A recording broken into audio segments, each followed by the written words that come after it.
equations to get the electric field from that. The fact of the matter is that a lot of that will require numerical integration. Some of this stuff, I'm not really gonna ask you to do that in this level of course. And we've covered radar, covered freeze. I just gotta check one other thing. Make sure that there's not something I left uncovered.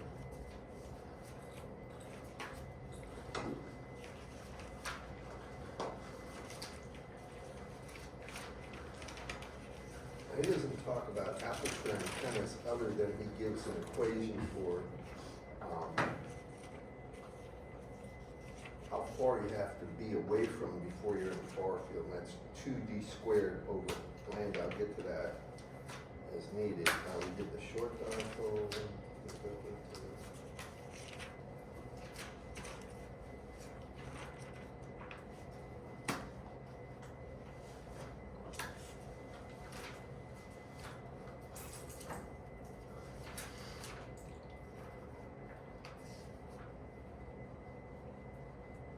Now we're going to do arrays. So we're basically ready for array theory. By the way, we have 4 weeks left though. Because the test should be Friday and I think This test is on this Friday. yeah, that's fine. It's the 11th. Yeah. And Test is all right, that's the last thing we're going to cover is arrays in this chapter. Now arrays, I'm going to try to make as simple as possible. When you talk about array antennas, it's basically, if you have the characteristics of one antenna, typically they just take that antenna and make it appear in a periodic fashion, spaced at a given constant distance between them. Now, that's a 1D array. A 2D would be not just horizontally, but vertically, then you get a plane. And the advantages are the gain goes way up. It goes up by a factor of the number of elements squared. There are tremendous advantages, but there are some disadvantages. I'll try to hit them all. What I'm going to do is to start with array theory. This is the normal way to do it. We're just going to take a look at a direction. Doesn't matter what this is. We can call it X, but it really doesn't matter. We're going to start, we're going to have identical elements. We're going to use isotropic radiators. I know theoretically they're not realistic, but if we have the isotropic radiators and we get the pattern for this array, we can multiply that by the pattern of any antenna from short dipole to half wave, and we can get the overall pattern of this thing. So what we're going to do is we're going to have a whole bunch of antennas that are spaced the distance, constant distance d apart, and so forth. Doesn't matter how many we have. And each of these antennas is going to have a current I naught, and there's going to be a progressive phase angle. So this would be I naught, this one would be I naught, but it would be e to the j alpha. Now alpha is just a phase, like 10 degrees, 20 degrees, something like that. It can be 0. We're assuming the same current. This antenna, this would be antenna like 1, 2, 3, it doesn't matter the numbering either. I naught e to the j 2 alpha, and this would be I naught e to the j 3 alpha, da da da. You get down to the end of these things, you're basically going to have a current I naught e to the j, and this actually would be just quantity n minus 1 alpha. And the only reason I'm saying n minus 1, because I assume the current here, right at the beginning, has no phase shift. So it's progressive from that point on. Everybody follow me on this? This could be like 1 amp at 0 degrees, 1 amp at 10 degrees, 1 amp at 20, 1 amp at 30, progressive phase shift, the same amount of phase every time you move in one direction between elements. And you could say there's n elements too. This is shown in your book. You get the idea, everybody? Now they're isotropic radiators. These are called elements. So each one of these antennas is an element. And the radiation from these elements, I'll just call it E isotropic, or ISO, doesn't matter how you put this. Just call it K over R magnitude E, well, it's gotta be times I, whatever the current is on the element, times e to the minus j beta r.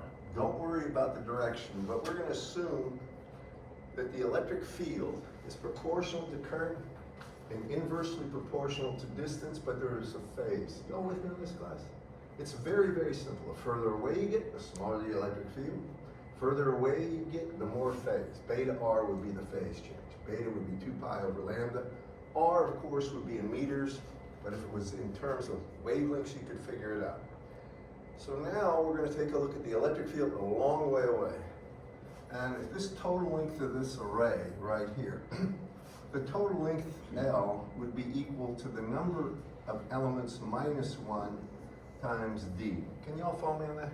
If there's 50 elements, the length would be 49 times the spacing between them. You all follow me, class? It's that simple. That's the length of that array. And we're going to go out a distance r, but we're going to say this distance r right here is a long, long way. So we're going to say r is much, much greater than the length of the array, L.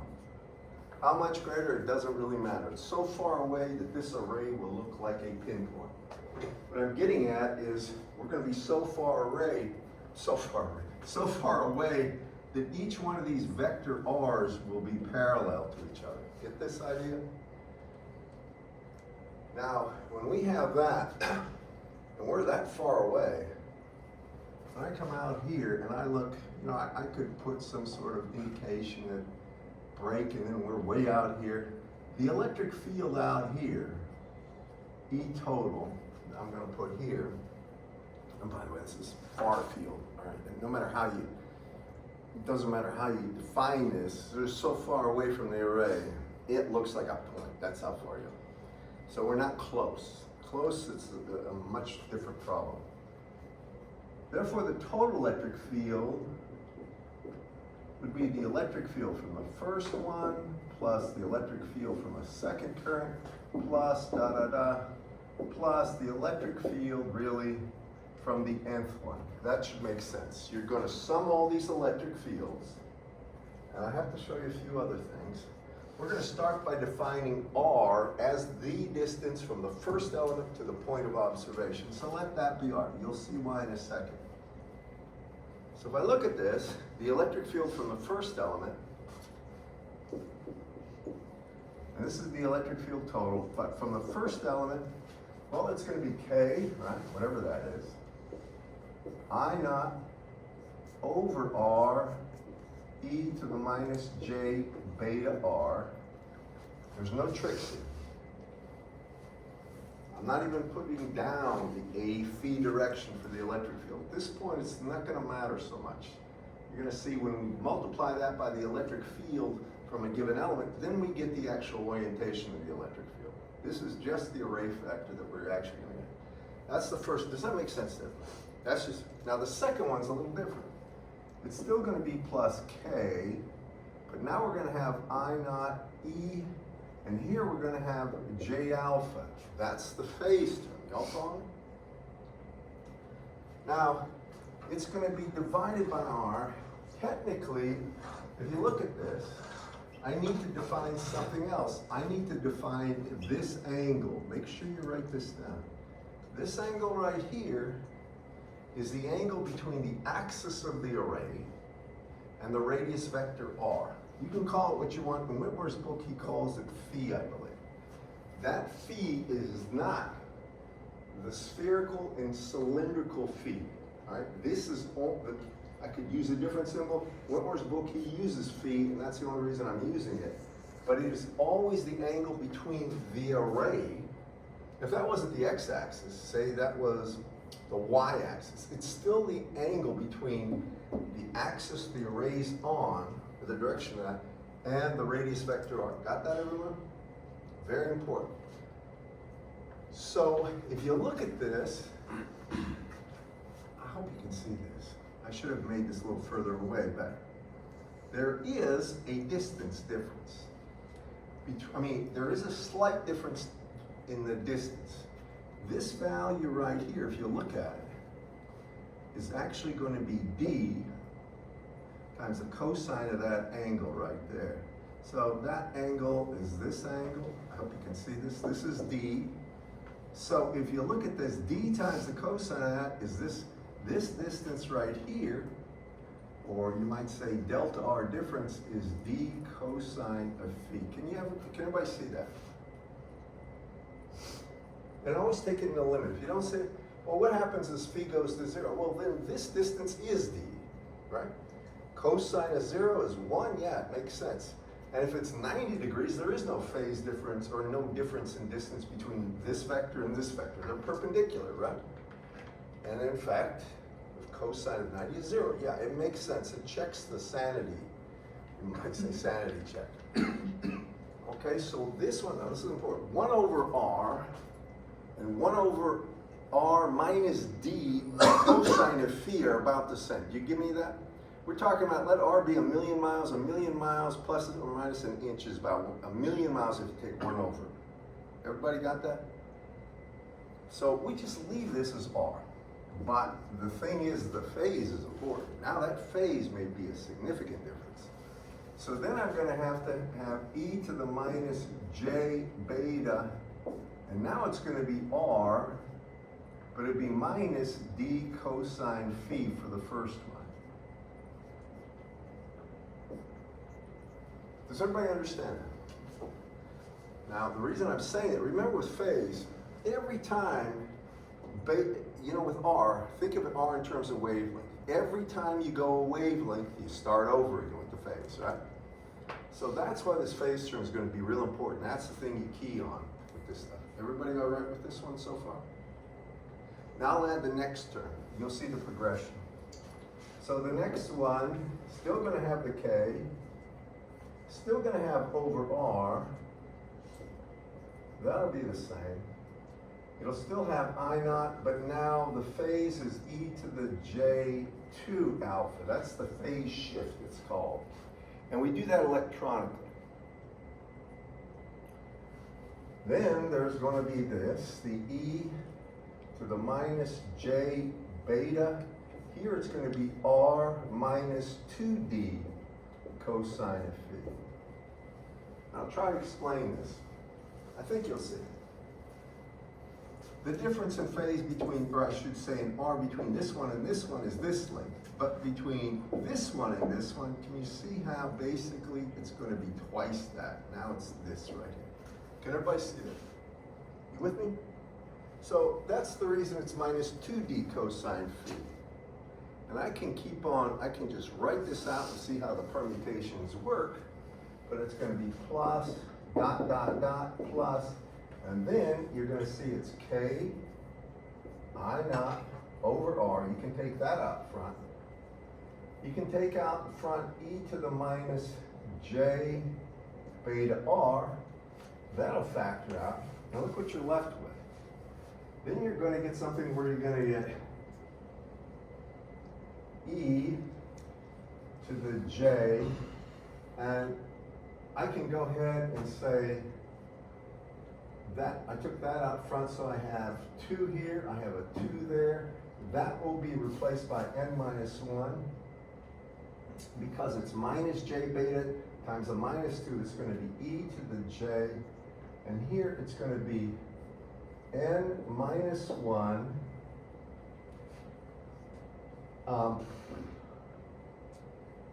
d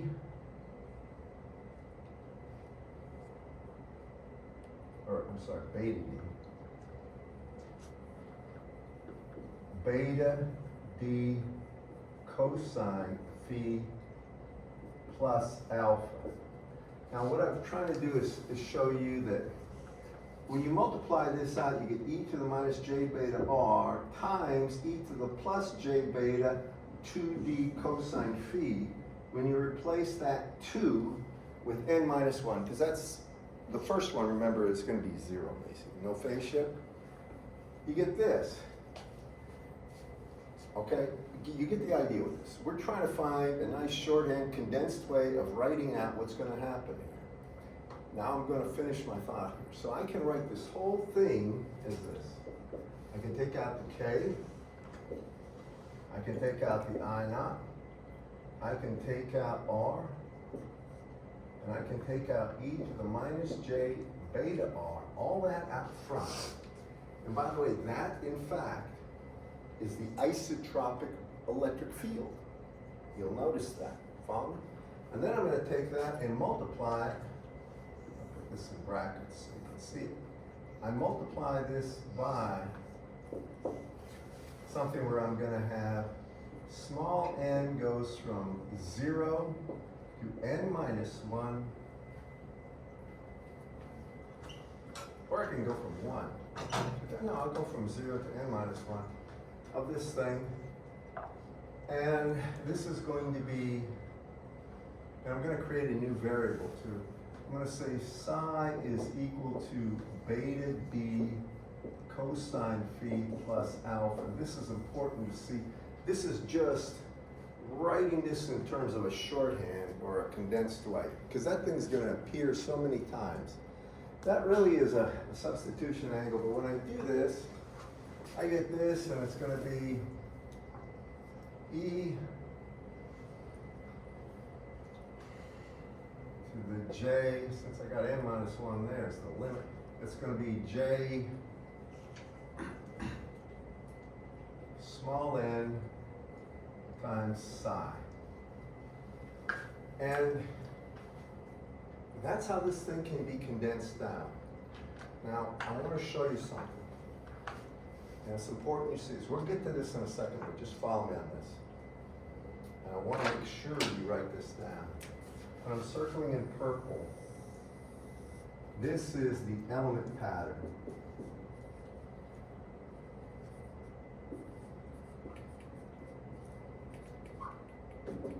That's the electric field's element pattern.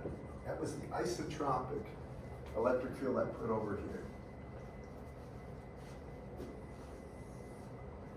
We're assuming they're all isotropic elements. I could have made them short dipoles, and it would have popped out the short dipole thing, but it's more complicated. It's easier to make this the simplest possible electric field possible, even though it's not theoretically realizable. It'll work for what we're doing. The next thing is this right here. Now, I look at that, I don't know what it looks like. I mean, it doesn't appear to be any, but we're going to make sense of this thing next. And this is where, really, this is one of the keys to understanding array theory, is what in fact is going to happen to that term, or how is the array itself going to enhance or reduce the electric field at any given point. Remember, we're dealing with the electric field, not power density at this point. Take a look at this. When I look at this, here's the thing I want. I have n equals 0 to n minus 1 of e to the j small n psi. I want to get that in a closed form. I bet you some of you can figure this out. I don't remember if I actually showed you this trick. I love this trick. There's about, I don't know, probably 50 to 100, I call them tricks, mathematically neat little things you can do to simplify your life if you're an electrical engineer. This is one of them. All right. Now, if you look at this, this is of the form of a summation of a to the n from n equals 0 to n minus 1. You all see that?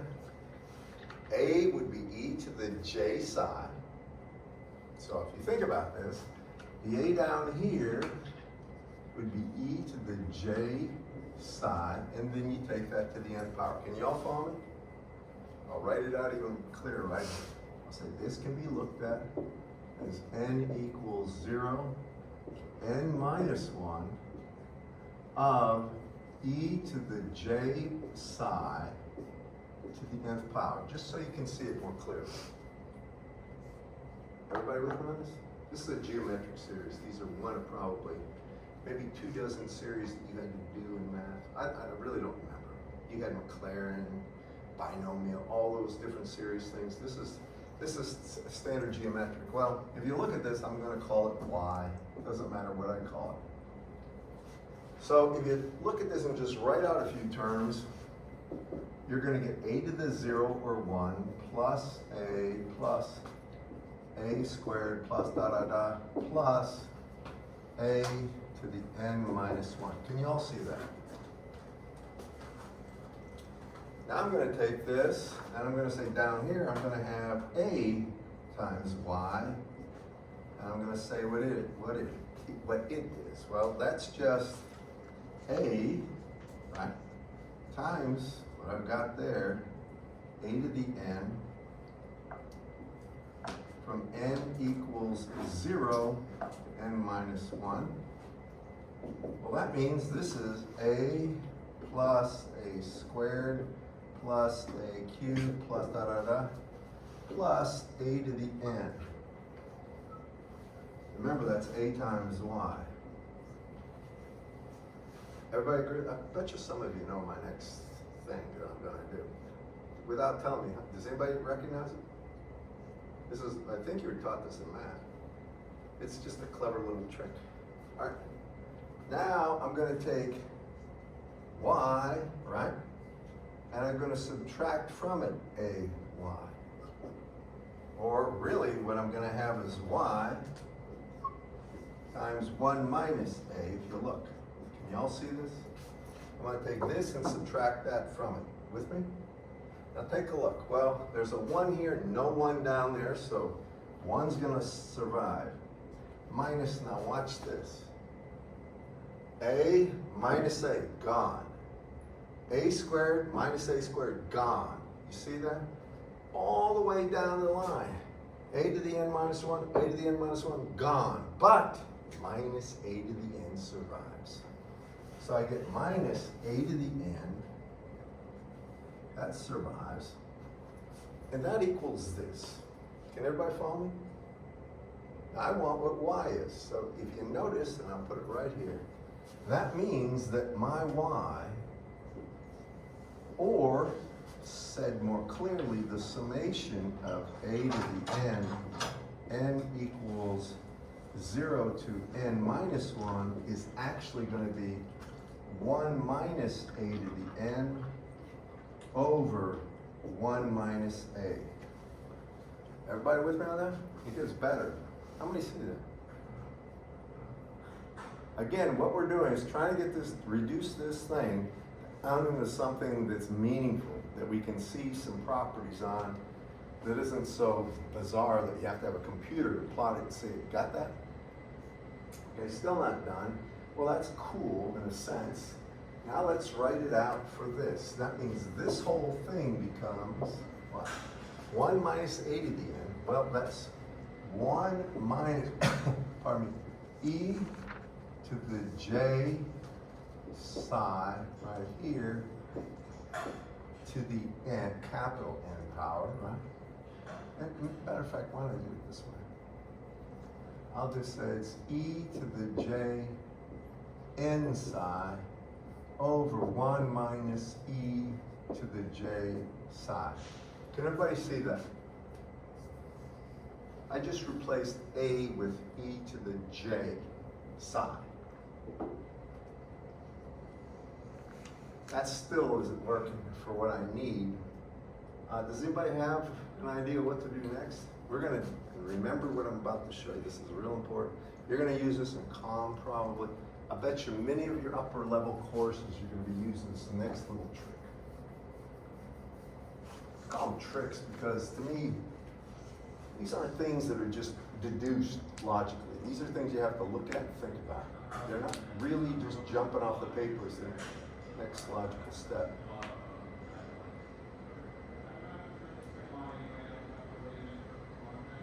Can you guys Alright, the next thing that happens is this. I'm going to try to make, and remember what I'm saying. Anytime you have something where you got a 1 minus e to the j psi, 1 minus e minus or plus j something, where it's imaginary, think in terms of trig functions. Now, I can tell you the trick is to always pull out something from here and here that'll make an e to the j psi appear here and a minus e to the j psi appear here, or an e to the j psi minus e to the minus j psi, something like that. With me? Watch. For this one, you pull out, for the top one, you're gonna pull out e to, in this case, it's going to be e to the j, and it's going to be n psi over 2. Now when you do that, for this part, you're going to get e to the minus j n psi over 2. So if I multiply this times this, I get 1. And it's going to be minus e to the j n psi over 2. And then in the denominator, you pull out e to the j psi over 2. And you get e to the minus j psi over 2 plus e to the, minus e to the j psi over 2. I'll get out of your way. Can you all see this? Want to take a guess why I did that? I bet you know. Guy's name is Euler. E-U-L. Know that? What do you see here?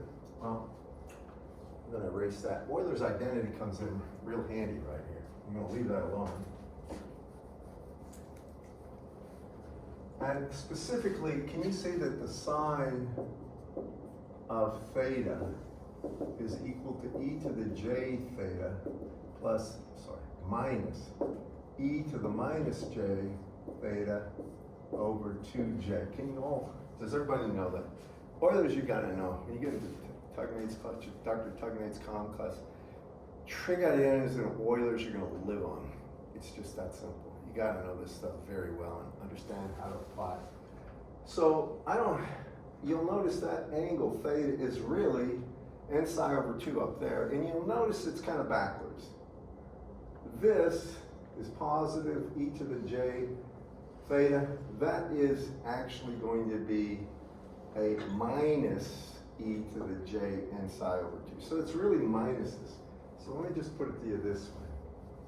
When I look at this, can you all see if I take this one to the top, I have e to the minus j psi over 2 times this, or e to the j n minus 1 over 2 times psi. Can you all see that? All right, so I get e, and here it's going to be to the j quantity n minus 1 over 2 times psi, just a phase. Then, technically it's going to be minus 2j, you're going to see that won't matter, times the sine of n psi over 2. And that's where I took this and I redefined it in terms of that identity, so it becomes a sine. And there's a minus 2j there, but that won't matter in a second. Then I'm going to divide this just like I did here. I'm going to, for this one right here, this is going to be equal to minus 2j, and it's going to be the sine of psi over 2. Just take a look at it for a second. Make sure you at least understand the logic of how to reach that conclusion. The reason is because you can see that minus 2j is gone. Can everybody see that? It's gone. It is gone. And if it's gone, I'm going to erase it. I never like carrying things around that cancel. There's no reason. So now I have this. This term right here is just a phase. It has nothing to do with magnitude, but that has to do with magnitude. Now, that looks very, very much like a sinc function if n's large. You know what a sinc function is, everybody? And it's important to at least appreciate that. So I'm going to, now go over here, I'm going to show you something. If you take a look at this all this business, I can say everything. If I take everything down, I might as well just say that this right here would be the antennas, or call it the array factor. I'm going to call this the array factor.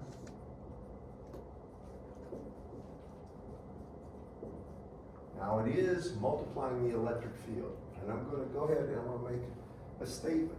That means for that array that I erased, I can get the electric field from that. This is a very general statement. I can say that the electric field, total electric field, will be the electric field from an element. I'll just call it element, whatever that is. You know what it is for half-wave dipole, short dipole, all those things, right? Then it's going to be times this antenna factor. And the antenna factor, or array factor, array factor, not antenna factor. The array factor is just going to be equal to e to the j n minus 1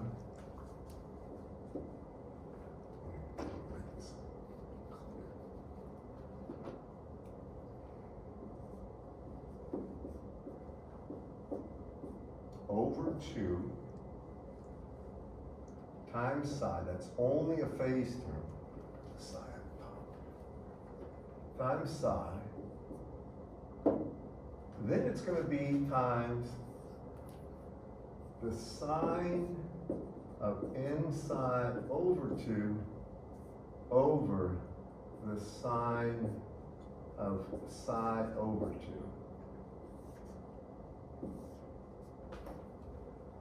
So, logical thing is, logical question at least is, what does that look like? I want to show you so you can get a handle on this. Let me erase all this.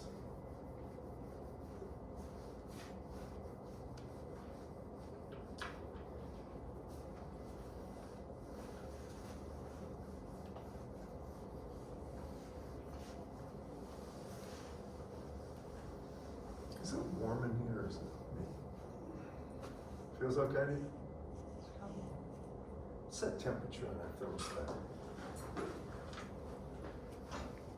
I ate lunch. 69? What?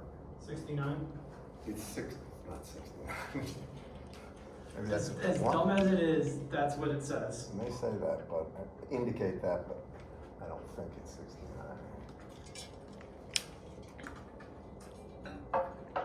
Is that what it's set at? I think that's the set temperature, doesn't It's mean. set at 68, and that's, Is anybody warm? You're not warm? Okay. well, it Never- says it sets at 68, then it drops back up to 69, so. Well, that, just leave it alone. We're not gonna win that war. It's reading. All right. You see that right there? Here's where we have to take a look at this. And you have to at least have an appreciation. So if I look at this function, I'm just gonna call it f of psi.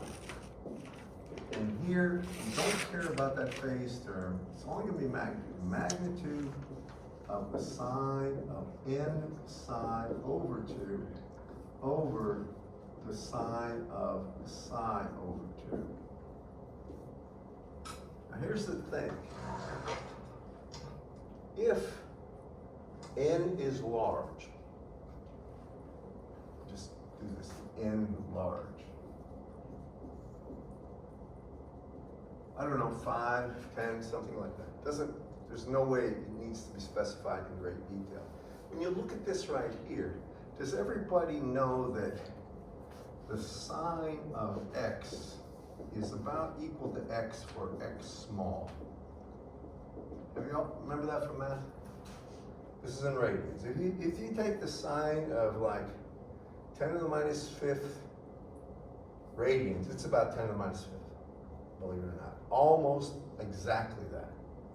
So if n is large, if I look at this, I can say, at least for the first few times maximum occur here, and this is going to be approximately equal to the magnitude of the sine of n psi over 2 divided by psi over 2. Can you all see that right there? Now, if you look at that, this is going to change a whole lot faster than that. I'm approximating it as that because we're assuming we're just moving about psi equals right here. I mean, psi equals 0. So when you get 0 over 0 right here, you use L'Hopital's rule, you get a peak value of n. Doesn't have, as a matter of fact, it's almost what? It is almost a sinc function, right? What do I need to do to make that a sinc function? This argument has the same as that argument, right? So the actual definitions that we use, the sinc of x, technically, now there's two definitions. This is the one that I use most commonly. It's going to be the sine, right, of, in this case, x over x. Do you remember that? And when you did this, if you just graph the magnitude of a sinc function, I want to do it this way. Magnitude of the sinc of x, you'll notice the peak value is 1, right? Then you're going to get a null here, and it's going to do this kind of deal. It's an even function. I'm just showing you magnitude. Do y'all remember that? How many do? Well, if you want to turn this thing right here into a sinc, multiply top and bottom by n. Now you have the same arguments. The sine argument is the same as 1 over that, right? And the peak value of that is going to be n. So if you plot this for the same, I mean, this is going to be for the actual value psi small, but this is versus psi, the peak value will be n. What I'm plotting is this, right here. And so this is going to be a plot of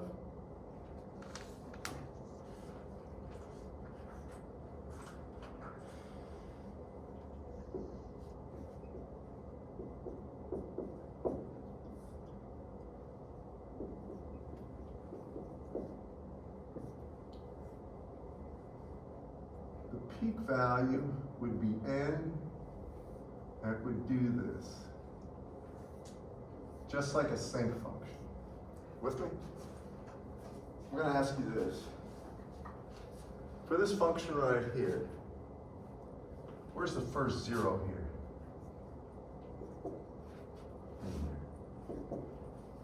How do you get that?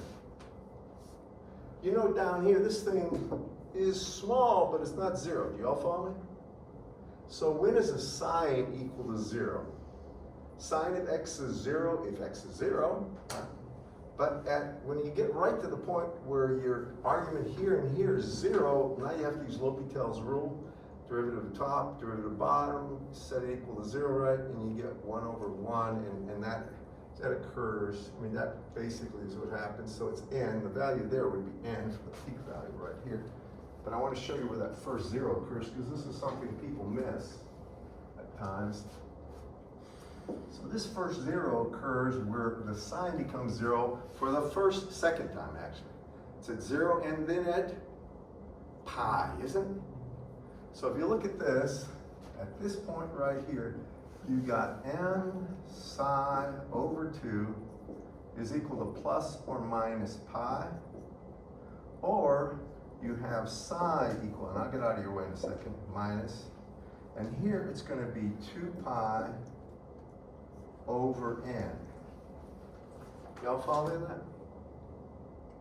Well, what does that mean? Well, for starters, it doesn't mean a whole lot to you, but it does mean that the beam width, you might say, or I'd say the first 0 is here, so the null beam width would be that distance. Does that make sense? We'd have to figure this out in terms of this, but in terms of phi means not, or psi means nothing. What means something is in terms of the actual angle that we measure with respect to the array. Remember, that is phi, right? So what does this actually mean? Well, psi right there is beta d cosine of actually theta plus alpha is equal to plus or minus 2 pi over n. So that would be where the first null would be.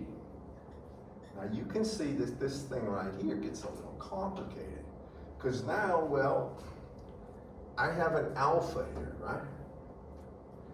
If I adjust alpha, I can make that 0 be anything, just about, but just follow me on this. I'm going to take alpha to the other side. That is the progressive phase shift. It's going to be minus alpha. And then I'm going to go ahead, remember, I have beta d. Usually d is in terms of lambda. You with me in this class? So when I look at this, when I talk about beta d, it's really 2 pi over lambda times the element, or the spacing between elements in terms of lambda. And it could be anything. Y'all with me? If it was lambda over 4, we'll do an example. Suppose d is equal to lambda over 4. It's a quarter wavelength spacing between each element. Then this would be lambda over 4. And now we'd end up getting simply pi over 2 radians times cosine of phi. You with me on this, class? What would happen over here? Let's do this. I'm going to go ahead and give you some more information. I'm going to say n equals 10. This is just out of the blue. I got 10 elements in this array. I want to see what kind of beam width I'm going to get. Basically, I want to see from the peak to the null what happens, the distance. So if that's the case, now I come over here and I have pi over 2 cosine of phi equal, this is where the first 0 is going to be, is plus or minus 2 pi over 10 minus alpha. Now alpha would be something that I would say I'm going to change the phase by that much. I'm going to go ahead and do something. Remember, this is kind of arbitrary. I made the spacing lambda over 4 for no other reason than I needed spacing. Now I'm going to make the phase 0 because let's start with no phase at all. By the way, that will be the narrowest main beam, always. So if it's 0, we make alpha 0. I'll put it over here. Now I got this. And can everybody see what I'm up to? All right, where does the actual value of phi, where does that correspond to? I can get rid of the pi's, right? Do you agree with that? So I'm going to get plus or minus 4 over 10 is equal to the cosine of phi, right? Now the peak value, by the way, since phi is 0, if you look at this right here,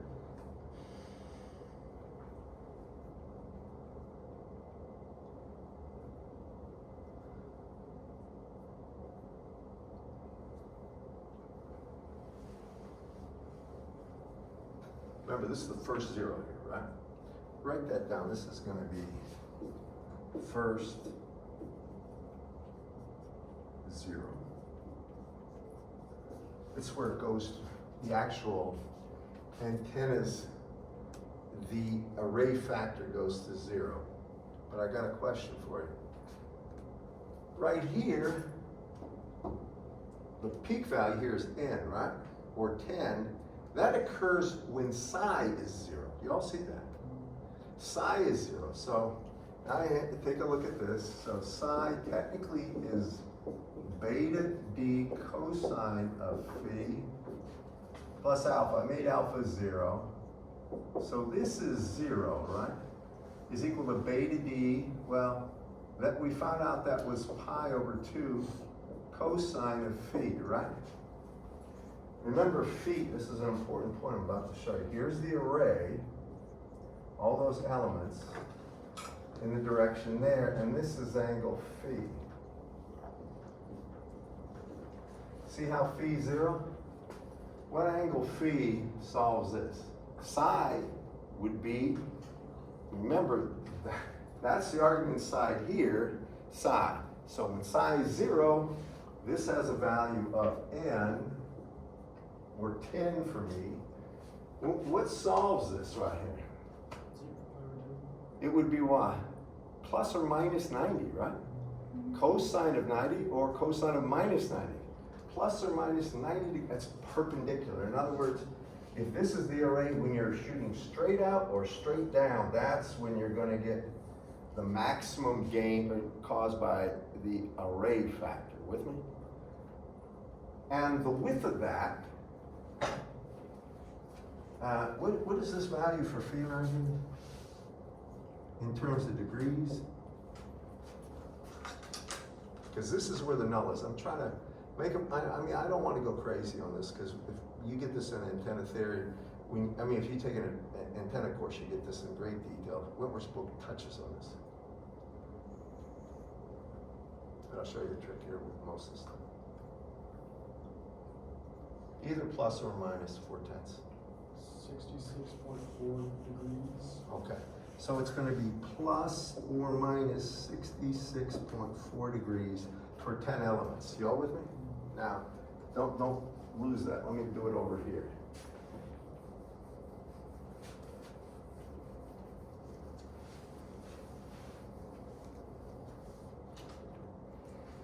So if we actually had the array that I suggested, 10 elements,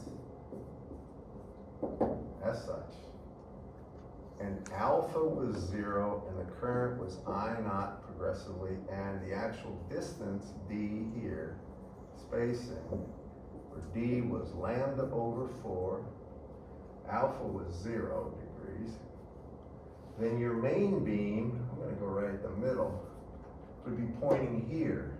And the first null, that would be at 90 degrees to the array. And the first null would be from the array's position, this would be 66 degrees approximately. So what's the distance from here to here? 90 minus 66 is going to be what, 24 degrees, is that right?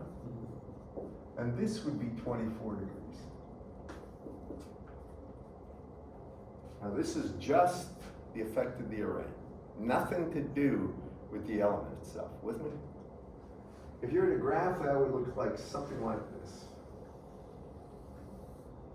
If you had just isotropic elements, that's what would happen. Now I want to tell you this, you'll see this in some of the stuff I give you. If we change the phase, there would be something called side lobes, these little smaller, usually smaller. These heights won't be 10, they'll be maybe 4 or 5, something like that, depends on a lot of stuff. But what happened, these side lobes will be there. If you go ahead and change that phase phi, you remember the phase, progressive phase? You can steer this beam any way you want. And then with antenna theory, I mean with the proper elements and stuff, you can really reduce these side lobes. But when you steer the beam, you basically can scan an area. And that is what a radar does. They have a planar array, and they change the phase on the elements, and they scan an area. The electric field was enhanced by a value n. 10 elements, 10 times the electric field of any one of those elements. That should make sense. The power goes up by n squared, because power is proportional to electric field squared. And the gain, peak gain, goes up by a factor of n squared. This is the power of these arrays. A lot of this at first seems overwhelming. It does. I'm going to show you some stuff on the basics, but I had to get all this theory out. I have to present this. This is how it's done. And now I'm going to show you the way Whitmer's book does. He focuses on power density, which is understandable, because that, practically speaking, is more important. But, I mean, if you have a main beam from peak to absolute null of 24 degrees, the peak to actually the 3dB beam width would probably be, from peak to 3dB, would probably be only about 70% of that, maybe less than that, maybe about 65, say 70% of what, 24 degrees, I don't even know what that is. I mean, if you divide 24 by square root of 2, that would give you, and then multiply that by 2. So really take 24 times square root of 2, that would be the beam width. And that's not real narrow, but that's just for the array factor. But now I want to talk to you about what actually happens to the power density of these arrays and the gain. Whitmer does mention this. He talks about how to plot it. I'll show you how to plot these things. You won't have to go nuts, these antenna patterns. So, electric field goes up by really, honestly, just a factor of n. And I'm going to put this down here. the electric field total, if you have an array laid out on an axis and the angle phi is measured from the axis of the array to the actual radius vector r, then you get, this is the total field, you get the electric field of the element, and that could be anything. It could be a dipole, could be a short dipole, half-wave dipole, could be any of that stuff. Then you multiply it by this. This would be only the phase. It would be e to the minus j n minus 1 over 2 psi. And I'm going to put down the psi as psi is equal to beta d cosine of phi plus alpha, and alpha is the actual progressive phase shift. It's going to be that times this, the sine of n psi over 2 over the sine of psi over 2. That right there is something that has a peak value of n. So normally what they look at is E total, and it would be the maximum value. And that would be the maximum of the element pattern, whatever that is, times n. That's how much better it is. That's the maximum value. And the maximum value, you have to find out what direction that is by finding out, in fact, this is a maximum when psi is 0. You all follow me in this? You might want to write this down. This right here is maximum when psi is equal to 0. Where is psi equal to 0, you got to solve this. So it is dependent on this thing right here. If you just have no phase shift, if this is 0, the cosine of something being 0 is plus or minus 90. You all see that right there? So it's perpendicular, it's called broadside to the array. Anyway, that's for just the electric field. For the power density, now please write this down. Power density right here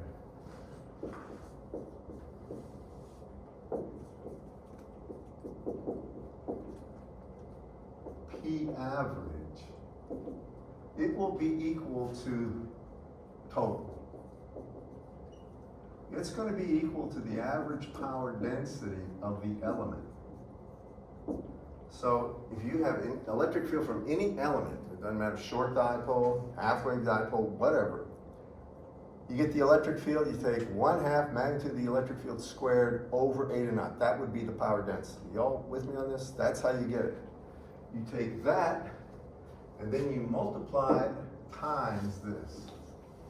The sine of n psi over 2 over the sine of sine of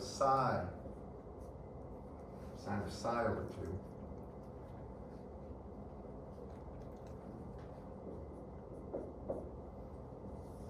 Magnitude squared. Well, it's going to be, it's not going to have imaginaries.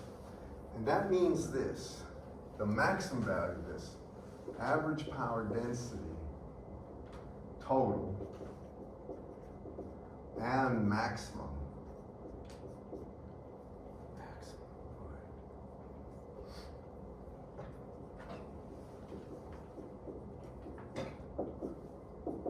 Is going to be equal to n squared times the actual element's power at P av of the element maximum.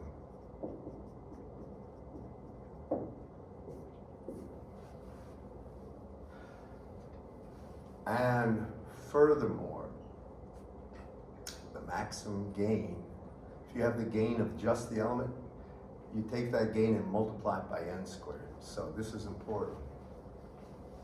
Max gain over the maximum gain will be equal to the gain maximum of the element times n squared. Let's just talk about this rationally. What's the gain, the maximum gain for a short dipole? Yeah, you really should know this one. Anybody know? 3/2, 1.5. Do you remember that? That's the maximum gain for a short dipole or directivity. If I have 10 elements, that gain goes up by 100. So it's 150, from 1.5 to 150. That's tremendous. That means that the amount of power you can put on target. Now remember, each element, if you have an array of 10 of these, each element is still radiating the same total power. So if you have 10 elements, 10 times the power is being used, but the amount of power you can put on target is 100 times that. Got that?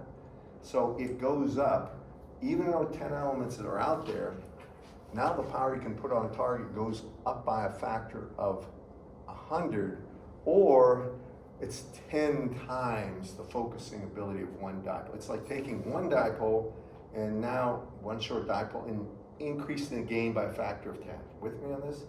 If you had 100, this is getting big now. So what if we have 100 elements that are short dipoles? Well, now the maximum gain would be 100 times, or really 100 squared, or 10,000, 10 to the 4th times 1.5, right? That's 15,000. That's enormous. So you get an idea of how that can magnify. Now, remember, the receiving and transmitting power are the same. Has anybody ever seen these movies like Contact? It's an old movie with Jodie Foster, I think. All right, well, it's, guys, astrophysicists, it's about some stupid thing. Anyway, whenever they have when you're looking at things where you're going into deep space, long way away, you can use optical telescopes like the Hubble and stuff. They do, but a lot of them are radio telescopes. It means they're in a microwave band, and they're going to have not one antenna. Maybe each antenna is a parabolic dish with a gain of maybe 60, all right, 60 dB, all right, 10 to the 6, an enormous amount. These are big, but they'll have an array of maybe 10 by 10. So it's 60. One is 60 dB, and now I have 10 to the 4th antennas. Think about that. 60 dB is 10 to the 6th times 10 to the 4th is 10 to the 10th. That's 100 dB of gain. That's astronomical. That's how come, have you all seen pictures of like the Milky Way? And I mean, there's some of these deep space, this guy named, what's his name? Neil deGrasse Tyson. Has anybody heard of him? All right, so he's a guy that was at Princeton, and then I think he was in charge of some planetarium in New York, and he got in trouble because he degraded Pluto to an asteroid, some stupid stuff like that. People yell about the stupidest things. Anyway, this guy he was like a Carl Sagan. This is from another era, but Carl Sagan was a guy that was great talking about the cosmos. He interested me when I was a little kid. I used to love listening to him. You learn a lot from somebody you really enjoy listening to. Anyway, he'll show you pictures of deep space that are radio astronomy pictures where they capture this huge amount of data from these kind of antennas. Then they do all sorts of image processing, and they get the signal noise out, and they're unbelievably detailed pictures about stuff that's like 100,000 light years away. That boggles my mind. I can't fathom that. Light travels 186,000 miles an hour, or sorry, a second, 1,000 miles a second. When I thought about the distance involved in this, if I can remember this, I'm going to send the class a picture, gives you an idea of the scale of the universe. It is mind-boggling. It's unbelievable. It's like looking from here, put it to you this way, with something the size of, I have something that small, something the size of this cup. I'm looking at something at Mars, and I'm getting images where I can tell a flea on Mars kind of deal.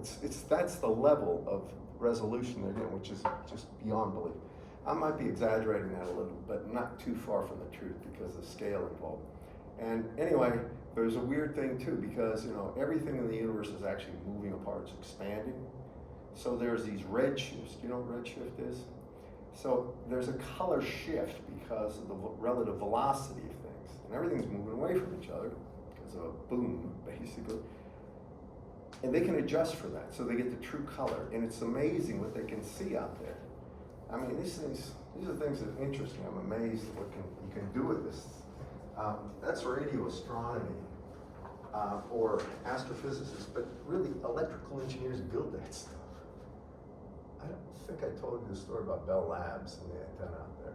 I will. I may not do it today, but do you know how there was a Nobel Prize given for finding the background temperature in the microwave band in the universe? Does anybody know this? Or not? Baginski and this other guy, and the story's kind of interesting. So what happened is Bell Labs at one time had they had more Nobel Prize winners in New Jersey, it was one little area, I think it's Murray, than they did just about in the entire U.S. I mean, they just collected them. Basically, they had a think tank with the super geniuses, and they were always coming up with new novel ways of doing stuff anyway. They had this antenna, deep space antenna, that they were using for a lot of things. It was like gigantic horn antenna. And they're looking around the microwave band, and they had cryogenic cooling for these amplifiers. Now they're just listening because actually this is liquid hydrogen they're using. They have to get, the closer you get to absolute zero, if you're using electronics, vacuum tubes or transistors, the less noise you get. You know what thermal noise is from your electronics? Okay. So basically they ruled out all the noise from the electronic circuits they're using, and there's still this background of 2.73 kT in the power spectral density, or really it's power spectral density spectrum in the microwave range over every possible thing they could measure over the entire range of that. How? You know, we're not insane. Some world-class engineers, some of the best. So they think, well, it must be pigeons. Pigeons get in there and they poop. So they gas all the pigeons. It's kind of a morbid thought, but they kill everything, scrub the thing clean, do everything but basically gold-plated. And it's still there. And a guy from the University of Texas, you should look this up. This is a fascinating story. This is what happens when you allow cross-discipline type of talks to happen. A guy from Texas who's a theoretical astrophysicist says if a long time ago there was a massive explosion, and it really doesn't matter what causes it. It could be a supernova. The cause is irrelevant. We'll never figure that out.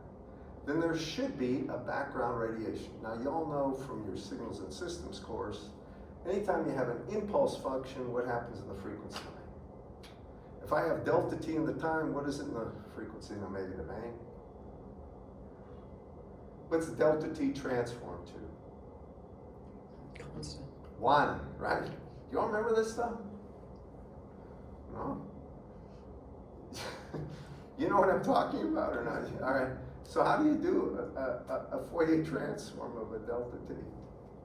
Look, guys, I'm talking to engineers. If I have delta t here, right? And I want the Fourier transform minus infinity to infinity of e to the j, right? Make it minus j, it won't matter, omega t dt. What does that go to? When does delta t turn on? At t equals 0, right? 0. Then you take this argument and evaluate. What is e to the 0? 1. It means in the frequency domain, if this is either omega or f, it's just constant. You follow me? There's no variation. Well, guess what? If there's an explosion, without getting into the physics, there's basically a delta, an instant function that basically happened. And it had this immense amount of energy. There's all this stuff about the total amount of of energy that goes from mass to energy to basically photons radiated and all that crap. Anyway, when you do this, you get that kind of a thing in the frequency domain where you get a flat flat number across the spectrum. Now, you should look this up. So when you measure it, the theoretical amount of mass in the universe and stuff like this now, and you get this down, remember mass and energy are equated. Take a course in modern physics. It'll open your mind to a lot of stuff. Sure enough, it was. It was 2.73 KT. And guess what? They got a Nobel Prize for noticing that. It was an amazing thing. Look it up. You should see it. Bell Labs Nobel Prize, 2.73 KT. I think sometimes this helps people at least get a handle of how important some of these concepts are. And by the way, the antenna they used, you got to take a look at that. It's despicable. It's a giant, ridiculous, like primitive horn antenna, but it did the job. So that said, with antennas, the obvious question Wentworth says is, yeah. Well, I was just gonna ask for, just on the arrays, does it work when they're not near each other? Like, for argument's sake, for like when they went and took a photo of the supermassive black hole at the center. The what? When they took an image of the supermassive black hole at the center of our galaxy, they used antennas from around the world. Does the array math still work, or is that completely? Whoa, they're all parallel rays. Look, the thing about, you don't understand, the distance to that point is so far away, everything looks like the same distance.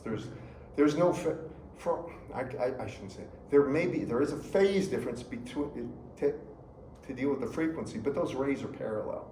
So what they need is the exact geolocation, and they can get that precisely with these synchronous. They have satellites that adjust for even the shift in time from general relativity and stuff like this. They get the exact distance, and they can get that, but they have to superimpose all the images. That's you know, this stuff is well beyond my area of expertise, but whenever you're trying to get an image, the whole idea is you have to know the exact position of each receiver with respect to each other, and they have to know that, and then when they collect data, what they're gonna do is just like with cameras and stuff like this, that they have to take that and adjust for any difference in phase that could be there because of the actual distance, but was this in what journal, or where'd you see it? This was, I think, 2020 or something like that. I can look it up, but Was it in a journal article or not, or just online? it was a big news thing. It was probably in a journal. Okay. I can look it up, but it was that they got an actual image. It was the first image of an actual black hole.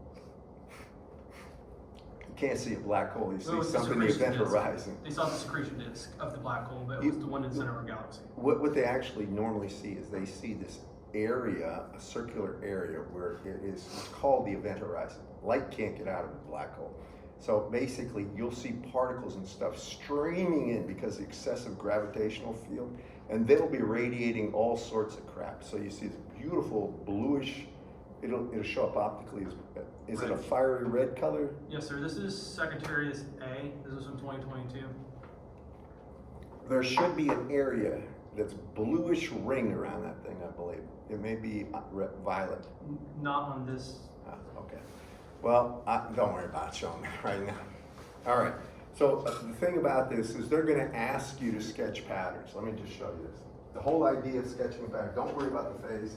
And remember how I told you the arrays, the effect of the array, I call it the array factor right here. And just magnitude, just look at this. It's going to be magnitude of psi of n psi over 2 over sine of psi over 2, right? So here's the way you always do this. If you sketch this, and remember, psi is beta d cosine of phi plus alpha. Now they're going to tell you what alpha is, they'll tell you what d is, tell you what beta is. All right? But don't worry about this right now. What happens is you sketch that, and you know one thing for sure. When you take a look at the array factor, and this is versus psi, when psi is 0, is you have the peak value of n. Y'all with me on that? Always. Now, the first null that occurs right here, the first null is when n psi over 2 is equal to plus or minus pi. That's always the case. From that, you can figure out what psi is. You all see this, class? You can say that psi right here is going to be equal to plus or minus pi times 2 over n. Now, that's the first null. You know where the peak is, right? So, now, you can figure out the peak is 0. That means this is 0. Depending on what phi is, you can calculate the angle that the 0 is located. Y'all with me on this, class? Then, this is the first null. That's the peak you can get first. That's the first null. Now you can get the first null. It'll be symmetric. This, here, and here, this distance will be the same. Y'all with me? Now that is inside. You can get both the peak here, you get the peak, this is when this is 0, you gotta figure out what phi that is, and that phi is measured with respect to the axis of the antenna. So if this is the axis of the antenna, I know I'm talking quick here, you figure out what this angle phi is for psi equals 0, and that would be where the main beam is pointing. You with me? Wherever it's pointing. If the alpha is 0, it's always perpendicular at 90 degrees, always. But if it's not, you get a main beam pointing this way, then you can get what the nulls are. And that's called the main lobe of the antenna pattern. You can always sketch that. Now, Wentworth's gonna have a lot of different things. Well, if you have 3 elements, and I wanna sketch them, if phi is 90 degrees or 40 degrees, whatever. Just do it that way. You'll see it. And you can use a program like MATLAB to plot it if you want to see it. You'll get good at this after a few tries. The problem always is this. If you don't do this, do a bunch of them, you'll get confused with do I need the beam width here and psi, or the beam width there and phi? You know, I mean, there are going to be things that confuse you. And then the effect of the element, you just take the actual array factor, whatever this is, and just multiply it by the element pattern. And you'll see stuff. I know I'm out of time here. I thought that story at least was interesting. Can you look up Bell Lab's Nobel Prize for 2.73 kT? I think this is beneficial that you at least have an idea about some of these things. That when I sat where you were, I remember that guy, wait a second, okay. I think it was the guy from Bell Labs that got it, not the guy from Texas. I think that's Baginski, I think was. So he came to Penn State, and I missed that lecture. I was kicking myself for that for a long time. I saw a couple of Nobel Prize winners come here. One was in electromagnetics, which was pretty cool. He was a physicist. I saw a Nobel Prize winner, Ed Teller. Do you guys know who Ed Teller is? Anybody? You might. Has to do with boom, hydrogen boom, father of the hydrogen bomb. Oppenheimer's father of the, or given credit for the A bomb, but Ed Teller he is the most brilliant person I've ever heard that I could tell you about in public. And guy doesn't forget anything. I'd hate to play chess with him, but he is an interesting fellow, and you should go see, if you ever get a chance to see a Nobel Prize winner in something like astrophysicist, physics or chemistry, or just science in general, you should see. And that guy was, what's his name?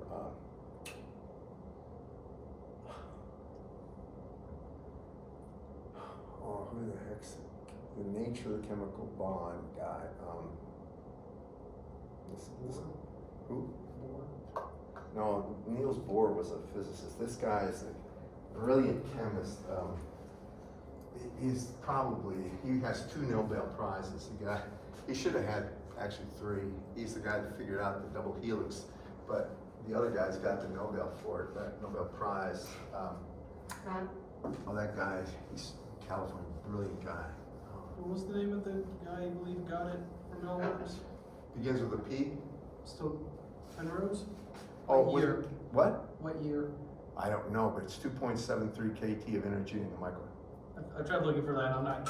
Huh? The nearest thing I got was someone from the USSR.